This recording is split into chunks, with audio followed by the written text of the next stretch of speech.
জিনগুলি ডাক দিয়া বলে ইয়াহদি ইলার রুশদি ফাআমান্না বি।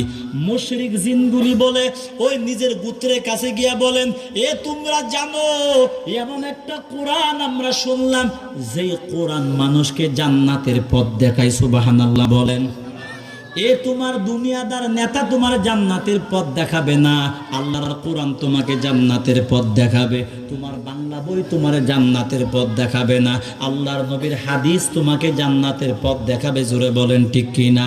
আল্লাহর কোরআনের আলোচনা তোমাকে জান্নাতের পথ দেখাবে।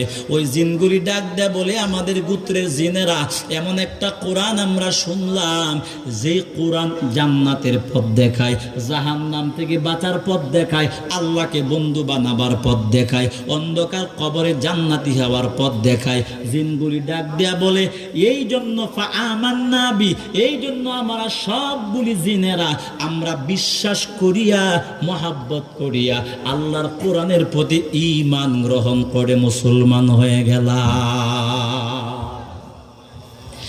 যেই জিনগুলি মুশরিক, যেই জিনগুলি নামাজের মধ্যে নবীর তিলাওয়াত শুনছেন, ওই জিনগুলি তাদের গোত্রের কাছে গিয়ে বলছে আমরা মুসলমান হয়ে গেলাম। কেন?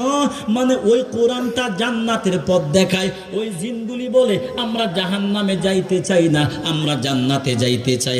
আল্লাহ তাআলা যে একজন আছে সেটা আমরা জানতাম না, বুঝতাম না। এখন নবীর কোরআন তিলাওয়াত শুনিয়া আমরা সুন্দর করে জানলাম, বুঝলাম। এজন্য কোরআনের প্রতি মহাব্বতি হইয়া আমরা আল্লাহর কোরআনকে বিশ্বাস করিয়া আমরা এখন আল্লাহর মহাব্বতে নিয়ে কোরআনের প্রতি ঈমান গ্রহণ করে মুসলমান হয়ে গেলাম।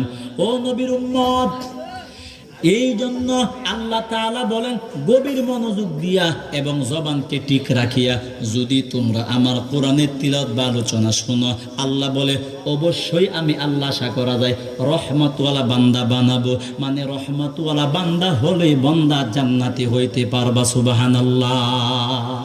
তাহলে আল্লাহ জিনরা বলছে ফাকালু ইন্না সামি'না, জিনরা তাদের গোত্রে গিয়ে বলছে কুরআনান আজাবা, আমরা আশ্চর্য কোরআন শুনলাম যে কোরআনের আরবি ইবারতের সাথে পৃথিবীর কোন আরবি ইবারতের কোনো মিল নাই। সুবহানাল্লাহ। এত ফাসাহাত বালাগাত সম্পূর্ণ আরবি কালাম, মানে খুব আশ্চর্য হয়ে গেছে জিন জাতিরা এবং বলছে তোমরাও মুসলমান হও। ওই জিনগুলি ছিল মুশরিক। বলেন কি ছিল? মুশরিক যে ছিল কেমনে বুঝলাম? পরে এতে আল্লাহ বলছে ওই জিনগুলি তাদের গোত্রের কাছে গিয়া বলে ওয়ালান নুশরিকা বিরাব্বিনা আহাদা, আমরা আর কখনো আমাদের আল্লাহর সঙ্গে, আল্লাহর উলুহিয়তের সঙ্গে কাউকে শরীক করব। ওই শেষ আয়াতের দ্বারা বোঝা যায় ওই জিন